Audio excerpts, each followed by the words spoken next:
이번 주 고난 주간이죠. 그래서 많은 사람들이 예수님의 고난을 기억하면서 이모 저모 방법으로 그 예수님의 고난에 동참하기도 합니다. 그런 것들이 사실 우리를 위해서 좋죠. 우리 신앙을 위해서 때로는 절제하는 모습들, 고난에 동참하는 것들이 좋은데 그럼에도 불구하고 기본적으로 예수님이 당하신 고난은 우리가 당한 고난과 다르죠. 하나님이 이 땅 가운데 내려오신 그 비천함은 우리 가운데 어느 누구도 흉내낼 수 없다는 얘기예요. 그렇지만 그 고난을 통해서 우리가 유익을 얻을 수 있기 때문에 그 예수님의 고난에 대해서 묵상하는 것들, 쫓아가는 것들, 또 그리고 우리가 어떻게 그 고난에 동참하는지 그 외형뿐만이 아니라 그 실질적인 메시지, 내용 자체도 같이 하면 좋겠다 싶습니다. 오늘 본문을 묵상하는 가운데 그리스도인들이 어떻게 그러한 고난 가운데 동참하는지 알 수 있기 때문에 오늘 본문을 묵상하면서 또 깨닫고 그런 삶들 가운데 우리가 은혜를 누렸으면 좋겠습니다. 지금까지 로마서가 하나님의 공의가 드러났다. 바로 예수 그리스도다라고 얘기를 했죠. 그래서 그 예수를 받아들이지 못하는 자들은, 불의한 자들은 심판을 받을 것이고 또 그 예수님을 그리스도로 믿는 자들은 의롭다함을 받을 것이다. 칭이라고 말씀을 드렸습니다.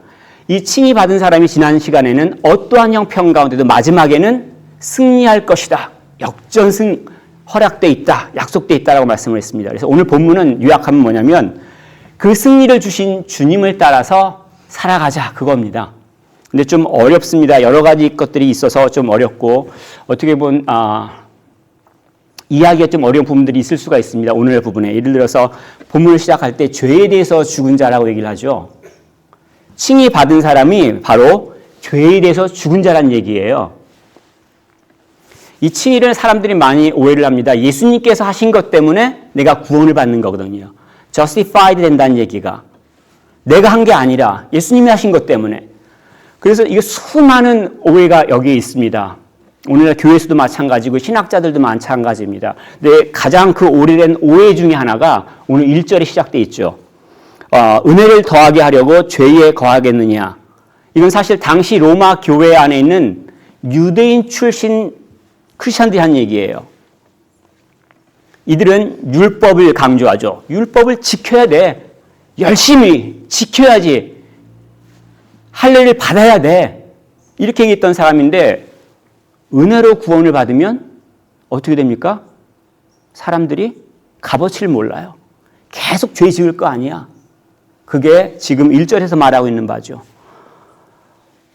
그 사람들만 오해한 게 아니라 기독교 역사상 굉장히 많은 사람들이 오해를 했습니다. 어떻게도 오해하냐면 그럼 내가 이 칭의를 잘못 이해하면 어떤 일들이 벌어지냐면 그 중에 하나가 내가 죄를 다 짓고 마지막에 한 번에 칭의 받고 천국 가겠다. 이런 사람들도 나타납니다. 이것을 이제 영어로는 deathbed conversion이라고 표현합니다. 무슨 얘기냐면 다 죽어갈 때 침대에서 저 세례받습니다 하고 죽고 바로 천당 간다고 믿었던 거예요. 이게 이제 사실 콘스탄티누스 로마의 기독교를 공인했던 황제가 받았던 방식이에요. 그리고 우리가 살고 있는 영국에 찰스 2세가 죽을 때 침대에서 세례받고 죽었어요.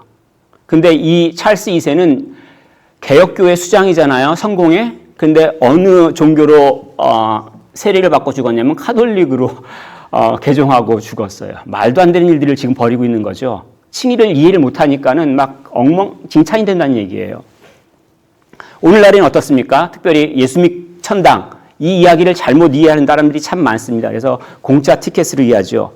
어떠한 죄를 지어도 내가 간다. 그러니까 이 정도 죄는 짓겠다. 아니면 더 계속 짓겠다. 이럴 수도 있다는 얘기예요. 양극단을 막 가져 자기의 의로 구원을 받으려고 하기도 하고 막 죄를 짓고 마지막 순간에 구원받을 수도 있고 칭의를 이해 못하면 이런 극단들이 나타난다는 얘기입니다. 근데 이럴 경우에 어떻게 이 오해하고 있냐면 예수님을 사람으로 안 보는 거예요. 예수님을 인격을 가진 사람으로 보는 게 아니라 자기 마음대로 할 수 있는 물건으로 생각하는 거예요. 내가 1파운드 넣으면 콜라가 탁 튀어나오는 것처럼 예수님이 그렇게 해야 된다는 얘기예요. 내가 언제든지 하면은. 우리를 구하시기 위해서 낮아지고 또 죽기까지 하신 그 예수님에 대해서 정말 구원받은 사람이 그런 태도를 취할 수 있습니까? 불가해요. 우리 자녀들이 저한테 찾아와요. 당신은 부모니까 나를 위해서 희생해야 돼. 지금 내가 지금 1,000파운드가 필요하니까 바로 내 통장으로 보내줘. 안 보내주면 당신 부모로서 자격 없어. 여태까지 인생 제대로 못 살았어. 이런 자식이 있어요. 그럼 그 자식을 향해서 부모가 어떤 마음을 갖게 돼요? 견딜 수 없잖아요. 근데 하물며 피조물이 창조자한테 그런 태도를 취하는 거예요. 말이 돼요? 바울이 뭐라고 얘기했어요? 그럴 수 없다. 말도 안 되는 소리 하지 말아라. 2절에 뭐라고 시작합니까? 그럴 수 없느니라. 죄에 대하여 죽은 우리가 어찌 그 가운데 살리요? 칭의 받았다라는 얘기는 뭐냐면 justify 받았다는 얘기는 뭐냐면 죄에 의해서 죽었다 이거예요. 아무 상관도 없어요. 죄하고. 그 첫 번째가 뭐냐면 세례를 말합니다. 3절에 우리가 그리스도 예수와 함께 세례 받았지 않느냐. 세례가 뭐냐면 예수님과 같이 죽는다는 얘기예요. 예수님이 십자가에 못 박히기 위해서 뭘 주셨어요? 자기 마음. 살고 싶어요. 이거 힘든 거 안 하고 싶어요. 그렇지만 하나님 뜻대로 하십시오. 라고 자기 마음을 죽였잖아요. 이 죽이는 게 있었다는 얘기예요. 세례를 통해서 뭘 합니까? 내 마음대로 살겠습니다 하는 마음을 죽이는 거예요.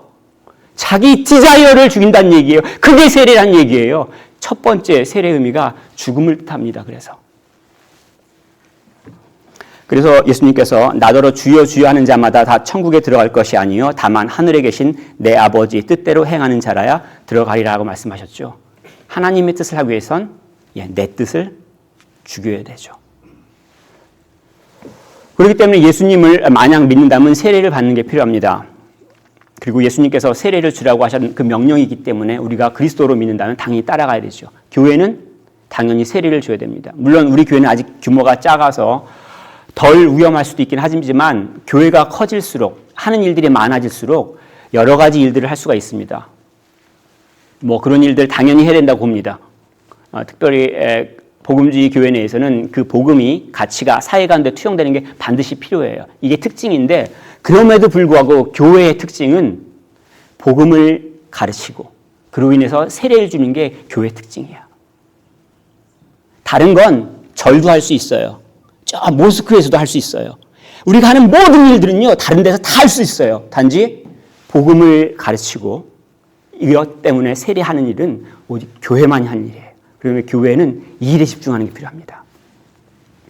또한 세례는 주문이 아니에요. 내가 세례받았다고 자동적으로 죽는 게 아니라는 얘기예요. 무슨 얘기냐면 내 마음을 죽이겠습니다. 결단하는 게 필요하다는 얘기예요. 나의 죄된 본능을 죽이겠습니다. 예수님을 따르겠습니다라는 게 결단이 세례잖아요. 그러면 신앙생활 하면서 이 패턴이 계속 나타납니다. 진짜 구원받은 자들의 특징은 뭐냐면 그 삶 가운데서 이 죽는 게 나타나요. 바울조차도 나는 날마다 죽노라 하잖아요. 뭐예요? 자기 디자이어예요. 자기 디자이어를 죽이지 못한다면 구원받지 못한 상태입니다. 절대로 구원받을 수 없어요. 구원받지 않았습니다. 세례의 두 번째 의미는 4절에 보면 새 생명 가운데서 행하게 하려 합니다. 부활하신 예수님처럼 영원한 생명, 그 공동체 가운데 속해 살아간다는 얘기예요. 사실 예수님께서 이 땅에 다시 오실 때 천국이 펼쳐지고 새하늘과 새 땅 가운데서 우리가 영원히 살아가는 것, 그때 우리가 영원한 생명이라고 생각할 수 있지만 예수를 믿는 순간에 그 생명이 시작돼요. 이걸 전통적으로 기독교 내에서는 예수님의 그 생명의 씨앗이 우리 가운데 심겨졌다, 그렇게 표현합니다. 이걸 영어로는 imputation이라고 말합니다. 무슨 얘기냐면 이전에 없던 것들이 나타나기 시작하는 거예요. 이전에 나한테 없던 성격이 조금씩 자라기 시작해요. 굉장히 이기적이에요. 태어난 우리 집안은 우리 집안이 실제로는 그렇지 않습니다. 오해하시면 안 돼요. 집안이 너무 치열해요. 고구마 하나 놓고 형제 7명이 싸워가면서 먹어야 돼요. 남들 생각할 수 없는 집안이에요. 치열합니다. 인격 존중 그런 거 없습니다. 그런 집안에서 태어나면 성격이 어떻게 됩니까? 당연히 전투적이죠. 사람들 배려 안 합니다. 그럼에도 불구하고 예수를 믿는다면 그 가운데 변화가 오기 시작해요. 내가 어떠한 성품을 갖고 태어난다 하더라도, 어떠한 형편 가운데서 성격이 형성되었다 하더라도 예수를 믿는 사람은 그 시간에 따라서 예수님의 성격이 드러나요. 이것을 성령의 9가지 열매라고도 얘기할 수 있습니다. 베드로 사도는 신의 성품에 참여하는 자라고 얘기를 하고 있죠. 베드로 자신도 그렇죠. 굉장히 급한 성격이 남들 잘 안 보는 성격이잖아요. 예수님은 마지막 날 밤에 너네들 다 나를 부인한다 그랬더니 베드로가 야, 쟤네들은 그래요. 쟤네들은 그렇지만 저는 안 그러겠습니다. 사실 우리가 그 자리에 있으면 저 같으면 아마 그 고혈압이 아마 발생할 수도 있을 것 같아요. 너무 열받을 수도 있어요. 사실 다른 사람들 지금은 고려 안 한다는 얘기잖아요. 자기 마음대로 한다는 얘기잖아요. 그런데 어떻게 합니까? 나중에 베드로 전서 2장 13절에 인간의 모든 제도를 주를 위하여 순종하되 이렇게 얘기합니다. 무슨 얘기예요? 로마 제국 핍박하는 시절에 황제에게 순종하라는 얘기를 할 수가 있습니까? 그걸 베드로가 얘기했어요. 그리고 베드로가 십자가에 죽음을 당했죠. 믿는 자들에게는 변화가 있습니다. 이것을 이제 회심과 또는 행동이라고 표현하기도 합니다. 나중에 기회가 돼서 다시 한번 또 얘기를 하겠습니다. 중요한 것들은 의롭다 하심을 받은 사람들, 칭의를 받은 사람, 구원받은 사람들에게는 특징이 뭐냐면 죄에 대해서 죽었어요. 아무런 상관이 없어요, 죄하고. 특징이 뭐냐면 죄에 대한 그 본능을 따라서 살아가지 않아요. 내 안에 있는 죄를 짓고자 하는 그 마음을 쫓아가서 살아가지 않는다는 얘기예요. 세례부터 시작이 그거예요. 내 죄된 본능을 죽이겠다. 이것이 세례거든요. 시작부터 그래요. 주님께서 오실 때까지 나의 죄된 본능을 날마다 죽여가면서 살아갑니다. 이러한 자들은 생명 가운데 다시 살아납니다. 5절부터 10절에 보면 하나님께 대하여 산 자라. 죄에 대해서 죽은 자들은 바로 하나님께 대하여 산 자라는 얘기예요. 5절에 보면 그의 부활과 같은 모양으로 연합한 자가 되리라. 이게 하고 말하는 것은 무엇이냐면 예수님이 머리가 되신 새 생명 공동체, 교회의 멤버로서 영원한 생명을 갖고 살아간다는 얘기예요. 육체의 부활이 마지막 때 있을 것이고 그 이전에 영혼의 부활이 일어나서 고통 가운데, 고난 가운데서도 주님께서 주시는 평안과 기쁨들을 맛보며 살아갈 수 있다는 얘기입니다. 이것이 하나님께 속한 자, 하나님께 대해서 산 자라는 것을 말합니다. 아까 기도 가운데 말한 것처럼 내가 그리스도와 함께 십자가에 못 박혔나니 그런즉 이제는 내가 사는 것이 아니요 오직 내 안에 그리스도께서 사시는 것이라는 고백이 바울의 고백만이 아니라 모든 그리스도인들, 의롭다함을 받은 자들의 고백이에요. 절대 다시 죄로 돌아가지 않아요. 어떠한 일이 일어나도 칭의를 받은 사람은 다시 죄로 돌아갈 수가 없어요. 불가능해요. 이걸 6절에 설명하고 있습니다. 6절에서 죄의 몸이 죽어 다시는 우리가 죄에게 종노릇 하지 아니하려 함이니 여기서 6절에서 이 죄의 몸이라고 하는 것, body of sin이라고 영어로 표현되는데 한 1000년 정도 기독교 내에서 풀지 못하는 표현 방법이었습니다. 왜냐하면 똑똑해서 풀고 똑똑하지 않아서 못 풀고 그 문제가 아닙니다. 왜 1000년 동안 못 풀었냐면 이 서양 역사 보면 르네상스 또 계몽주의를 통해서 어떤 것들이 발생하냐면 개인주의가 굉장히 발전이 되고 주장이 돼요. 그 이야기는 뭐냐면 사람들은 이 땅 서양에서 영국에서 태어나서 교육을 받고 자라면 자동적으로 개인주의적인 관점으로 세상을 바라보는 거예요. 자기 한 명의 관점으로 세상을 바라봐요. 인디비주얼리스틱하다는 얘기예요. 이거는 여기 문화가 그러니까요. 그런데 그 시각으로 이 죄의 몸을 보면 풀 수가 없어요. 그래서 우리가 알고 있는 마틴 로이 존스 목사님이나 존 파이프 목사님이나 팀 켈러 목사님 다 이 부분에 대해서 설명이 클리어하지가 않아요. 그분들이 틀렸다라고 말하는 게 아니라 태어난 문화가 개인주의 문화이기 때문에 이걸 개인적으로 해석할 수밖에 없거든요. 개인적으로 해석하면 우리의 육신은 나쁜 거고 우리의 영혼은 좋은 건다. 이렇게 결론에 갈 수밖에 없어요. 근데 이거는 정확히 얘기하면 플라톤의 이원론이에요. 근데 이건 기독교 가치관이 아니거든요. 그렇기 때문에 뛰어난 목사님들은 여기서 거기까지 가지는 않아요. 그거는 아니다라고 못을 받고 설명을 하지만 클리어하지가 않아요. 만약에 공동체적인 시각으로 바라본다면 corporate perspective라고 합니다. 예수님 당시는 어떤 시각을 갖고 있냐면 공동체적인 시각을 갖고 있어요. 왜냐하면 개인주의가 나타나기 이전 시대에 살던 사람들이잖아요. 한국 사람들도 이런 시각들이 많이 있습니다. 이제 톰 홀란드라고 하는 복음주의 신학자가 Contours of Pauline Theology라는 책에서 이것들을 강조를 하죠. 우리가 성경을 읽을 때 corporate perspective를 읽어야 된다. 왜냐하면 성경이 쓰여졌던 당시는 개인주의자가 없고 이러한 당연한 공동체 시각을 갖고 있기 때문에 그것을 읽어야지 이해가 된다는 얘기예요. 한국말도 그렇잖아요. 아직까지 한국은 이제 섞여 있죠. 왜냐하면 서양의 문물이 동시에 들어와서 한국이 개화가 됐기 때문에. 그래서 막 믹스가 돼 있지만 그 중에서도 여전히 남아있는 공동체적인 시각이 뭐냐면 우리라는 단어. 예를 들면 저희 아내가 저를 묘사할 때 우리 남편이라고 합니다. 근데 저는 아내가 한 명이에요. 오해하지 않으셨으면 좋겠어요. 저는 한 명의 안으로 아주 충분하고 아주 만족합니다. 2명, 3명 하면 벌써부터 겁나기 시작하는데 불가능해요. 그런데 아내가 저를 말할 때 우리 남편이라고 얘기하죠. 왜요? 예, 한국의 전통적인 그 가운데 있어서 공동체적 시각이 언어 가운데 녹아져 있고 이것이 바뀌는 데 시간이 걸리기 때문에 그렇습니다. 무슨 얘기냐면 다시 돌아와서 본문으로 돌아와서 이 죄의 몸이 뭐겠습니까? 개인의 죄된 그런 습성을 말하는 것이 아니라 바로 사단에게 속한 사람들을 말합니다. 자, 그리스도의 몸이 뭐라고 얘기하죠? 성경에서 그리스도의 몸을 교회, 그리스도의 몸을 교회라고 부르죠. 그러면 죄의 몸은 사단에게 속한 자들을 말하는 거예요. 중요한 것들은 6절 이 마지막에 죄의 몸이 죽어 다시는 우리가 죄에게 종노릇하지 아니하려 함이라라고 얘기를 했죠. 무슨 얘기냐면 사단의 공동체가 와해가 된 거예요. 예수님의 공동체, 예수님의 몸이 세워졌잖아요. 십자가에서 예수님께서 죽으셨어요. 죄값을 해결했어요. 더 이상 사단이 왕노릇할 수가 없어요. 완전히 무너진 거예요. 마치 옛날 이집트에서 애굽에서 이스라엘 백성들이 노예 생활을 했어요. 여기서. 근데 홍해를 건너서 왔죠. 홍해를 건너서 이스라엘 백성들이 탈출을 했습니다. 그러면 애굽에 누가 있어요? 이스라엘 백성이 노예로 없죠. 이 공동체가 없어진 거예요. 죄의 몸이 완전히 사라졌다는 얘기예요. 돌아가고 싶어도 갈 수가 없어요. 불가능한 얘기예요. 죄의 몸 공동체가 완전히 끝났다는 얘기예요. 그런데 죄의 종로를 하는 사람도 있어요. 무슨 얘기냐면 죄의 유혹을 거부하지 못하고 죄를 짓는 사람을 얘기하는 걸 말합니다. 그런데 칭의받은 사람은 그렇지 않습니다. 17절에 죽은 자가 죄에서 벗어나 의롭다 하심을 얻었습니다. 칭의받았다고 하는 건 뭐예요? 예, 무죄란 얘기예요. 어떠한 죄를 저질렀어도 마지막 때에 하나님께서 죄 없다라고 하는 말씀을 하신다는 얘기예요.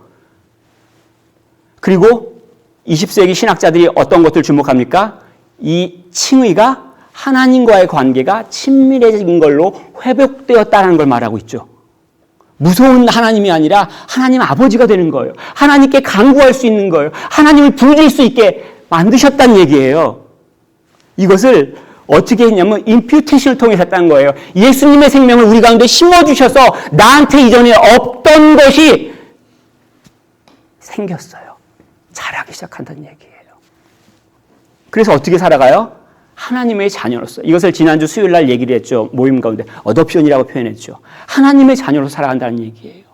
전혀 다른 나라에서 살아간다는 얘기예요. 이것을 사실 너무 테크니컬하다, 기술적이다라고 말할 수도 있습니다. 왜냐하면 이해하기가 어려워요. 그리고 아까도 얘기했지만 목사들뿐만이 아니라 많은 신학자들도 오해를 하는 부분이기 때문에 그렇습니다. 저도 어쨌든 하나님께서 은혜를 주셔서 똑똑하지 못한 관계로 한 5년 이상을 이 문제 가지고 씨름을 했는데 이걸 이해를 못하면 어떤 일이 발생하냐면 두려움과 공포 가운데 살아가요. 그러니까 누군가 종교적인 위협을 가하면 거기에 굴복해버려요. 왜냐하면 이가 해결되지 않은 이 공포감, 해결되지 않은 죄의식을 자극하니까 당연히 무릎을 꿇는다는 얘기예요. 우울함 가운데, 죄책감에서 해결할 길이 없다는 얘기예요. 이 칭의가 분명하게 이해가 안 되면. 그런데 칭의가 이해가 되고 칭의가 믿어진다면 그 가운데, 힘든 가운데서도, 우울함 가운데서도, 공포감 가운데서도 빛을 발견할 수가 있어요. 그 가운데서 소망을 품을 수가 있고요. 그 가운데서 회복함을 경험할 수가 있다는 얘기예요. 하나님께서는 당신의 자녀들에게 이것을 복으로 주시기를 원하시는 거예요. 그래서 8절에 죽은 자들에게 주신 축복, 그러니까 내 마음대로 안 살겠다라고 결정하고 죽기로 결정한 자들한테 부활을 약속하시죠. 만일 우리가 그리스도와 함께 죽었으면 또한 그와 함께 살 줄을 믿노니. 주님께서 다시 세워주신다는 얘기예요. 나의 영혼을, 나의 육체를.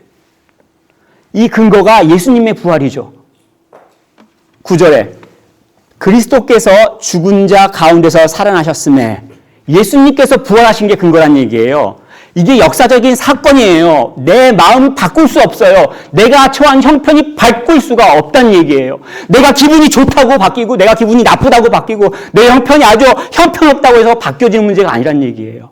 어떠한 형편 가운데서도 주님께서 하신다는 얘기예요. 그렇기 때문에 뭐예요? 모든 게 다 끝났어. 죽음이면 끝난 거 아니야. 그 가운데서도 뭐라고 얘기합니까? 사도 바울이 고린도전서 15장 55절에 사망아 너의 승리가 어디 있느냐. 사망아 내가 쏘는 것이 어디 있느냐. 이걸 어떻게 외칠 수가 있어요? 예수를 그리스도로 믿는 자들은 죽어도 다시 세워주신다는 것. 이것이 바로 우리의 믿음이기 때문에 그래요. 이게 칭의의 교리란 얘기예요. 죄에 대해서 죽고 하나님에 대해서 산다. 이게 칭의에 가르치는 면이죠. 칭의라는 그 저스티파이 됐다는 것을 지금 여러 각도에서 설명하고 있죠. 제가. 바울이 그렇게 설명하고 있으니까 성경을 따라가면서 설명을 하고 있는 겁니다. 지금 오늘 설명은 뭐예요? 예, 우리의 삶이 다르다는 얘기예요. 죄에 대해서 완전히 죽고 하나님에 대해서 살았다는 얘기예요. 10절에 설명하고 있는데 사망이 왕 노릇하는 나라에서 하나님께서 왕이신 나라로 옮겨가서 사는 거예요. 그리스도와 공동왕으로 산다는 얘기예요. 제가 좋아하는 목사님 있다고 몇 번 얘기를 해서 아시는 분들 알 거예요. 김한희 목사님이 사실 이 본문을 강의하면서 어떤 예를 들냐면 이민을 예를 들었습니다. 우리 이제 영국에 사니까 훨씬 더 이해가 되리라고 생각합니다. 무슨 얘기냐면 나라 자체가 틀리면 거기 살아가는 법도 틀려진다는 얘기예요. 우리가 한국에서 산다면은 무단횡단하면 영어로는 제이워킹이라고 하죠. 그러니까 바보같이 길 건나 그래서 제이워킹이라고 뭐 일리걸 크로싱이라고 할 수 있을 것 같아요. 한국에서 횡단보도를 건너지 않으면 바로 교통 딱지 떼고 돈 내죠. 불법이에요, 이거는. 영국에서는요. 아무나 다 건너잖아요. 세계에서 불법 횡단 제일 많이 하는 사람들이 영국 사람들이에요. 왜냐하면 이 나라에서는 불법이 아니거든요. 그래서 다른 나라 가도 막 건너가요. 왜냐하면 영국이 불법이 아니니까 그렇게 생각하는 거죠. 물론 이것은 각자의 책임에게 맡겨진다라고 할 수 있습니다. 이 법의 정신이 어떻게 다르다라는 것들은 뭐 다른 기회가 있어서 또 얘기하면 좋겠지만 중요한 것들은 뭐냐면 똑같은 내가 똑같은 행위를 했어요. 한국에서 하면 불법이에요. 대가를 치러요. 영국에서 똑같은 행동을 하면 불법이 아니라는 얘기예요. 나라가 틀려짐으로 인해서 나의 똑같은 행동이 틀려졌다는 얘기예요. 죄에 대해서도 마찬가지라는 얘기예요. 뭐예요? 사단에 속한 나라에 있을 때는 내가 짓는 죄가 내가 치러야 될 죄값을 기다리고 있는 거예요. 죄를 지으면 죽는다는 얘기예요. 내가 죄를 지으면 지옥으로 간다는 얘기예요. 예외가 없다는 얘기예요. 그런데 예수를 그리스도로 믿는 자들에겐 죄를 지으면 상관없다는 얘기예요. 이걸 오해하시면 안 돼요. 오해하시면 안 돼요. 첫 번째, 유혹에 대해서 전혀 다른 옵션을 갖게 되는 거예요. 사단에 속한 자였다면 유혹이 올 때 저항이 안 돼요. 왕이에요. 사탄이. 죄 지은 그런 유혹이 오면 바로 죄를 져요. 그런데 예수를 그리스도로 믿게 되면 그 죄를 짓게 되는 순간에 꺼리낌이 있어요. 내가 죄를 지을 수도 있고 짓지 않을 수 있는 선택권이 있다는 얘기예요. 그 선택권이 예수를 그리스도로 믿는 자들에게 주어진다는 얘기예요. 그리고 설령 약해가지고 죄를 지었어요. 졌어요. 그러면 그게 불법이에요? 아니라니까요.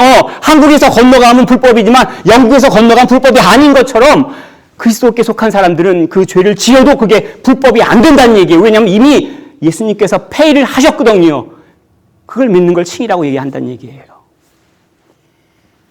그렇기 때문에 좌절하지 않습니다. 내 모습이 연약하고 비참해도 좌절하지 않습니다. 내가 수준이 떨어지는 것 같아도 주저앉지 않아요. 나를 사랑하신다고 하니까요. 나를 위해서 목숨을 주시니까요. 그렇기 때문에 주께서 지신 그 십자가를 묵상합니다.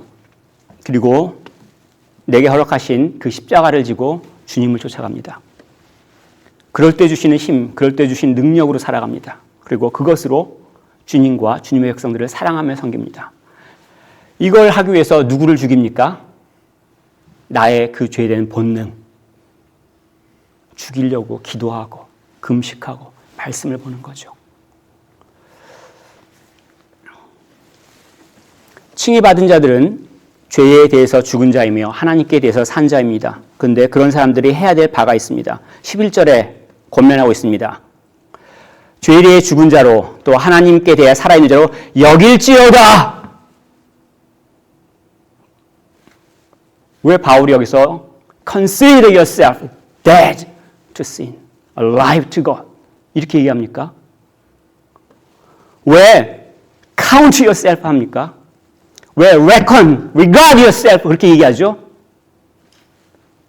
우리 실존이 그렇습니다. 무슨 얘기냐면 실제로 우리가 내 자신을 알게 되면 알게 돼서 비참해요. 내가 이것밖에 안 되는구나. 무너져. 안 그러신 분들이 있으면 저랑 따로 만나면 좋겠습니다. 어쨌든 우리의 본 모습을 보게 되면은 우리의 본 모습 가운데 절망하죠. 그렇게 약하고 무지하고 교활하고 자기밖에 모르는 그 모습 보면 역겹죠. 그래서 사실은 두려움 가운데 휩싸이기도 하고 고통을 겪기도 하고 죽음의 그림자 가운데서 벗어나지를 못합니다. 그런데 이것을 성경의 용어로 방금 얘기하자면 죄의 몸에 아까 얘기했죠. 죄의 몸에 속해 있던 근성이에요. 죄의 몸에 속해 있었을 때의 특징이에요. 이걸 다른 말로 하자면 노예 근성이라는 얘기예요. 근데 하나님께서 은혜를 주셔서 예수 그리스도를 믿는 자들은 어떻게 됩니까? 법적으로 지위가 바뀌었어요. 너는 하나님의 아들이다, 자녀다, 무죄, 사면 법적으로 끝난 상태예요. 그럼 어떻게 됩니까? 이 서로 두 가지 다른 것들이 부딪히는 거예요. 모순이 생기고 전쟁이 벌어지는 거예요. 죄와 유혹이 있고요. 하나님이 주시는 그 은혜의 승리가 부딪히는 거예요. 이걸 마틴 로이스 존스 목사님이 기가 막힌 설명을 했습니다. 예화를 어떻게 드셨냐면 미국 노예 제도를 설명을 하셨어요. 근데 저는 한국 사람이잖아요. 물론 여권은 영국 거지만 영국도 노예 제도가 있었잖아요. 그죠? 그래서 윌리엄 일버포스가 1834년에 의회에서 국회의원으로서 노예 폐지제를 통과시킵니다. Emancipation of Slaves라고 표현하는데 노예가 없어진 거예요. 노예가 해방된 거죠. 자, 죄송합니다. 예예요. 개인적인 악감정은 없습니다. 노예예요. 제가 옛날 주인입니다. 지금 교회에서 만났어요. 그러면 저를 보면 어떤 생각이 드시겠어요? 움찔해야 돼요. 이 좋은 날 밭에 가서 일하고 있어야지 감히 여기 앉아가지고 주인을 똑바로 쳐다보네. 그런 일이 생기면 안 되잖아요. 법적으로는 자유예요. 실존적으로는 여전히 노예 근성이 있는 거예요. 이게 우리 가운데 벌어지고 있는 일이란 얘기예요. 그래서 바울이 자유인으로 여길지어다. 자유인으로서 행동할지어다. 법적으로 프리라는 얘기예요. 이미 예수님이 하신 사건으로. 자, 그럼 어떻게 자유인으로 살아가는 겁니까? 어떻게 죄에 대해서 죽은 삶을 살아가는 겁니까? 첫 번째, 죄의 유혹이 있을 때 단호히 거부하는 거예요. No!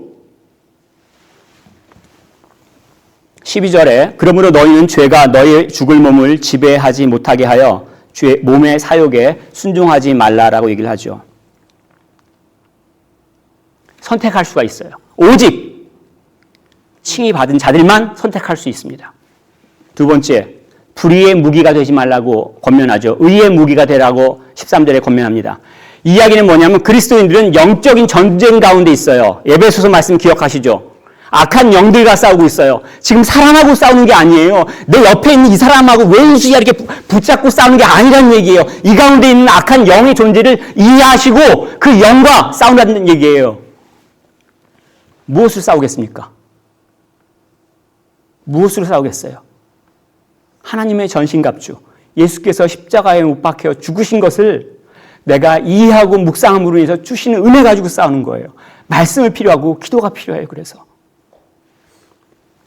그리고 내가 하는 말과 행동이 어떤 일을 하는지 보셔야 돼요. 나는 정의로 와. 그래서 말을 하는 분 계세요.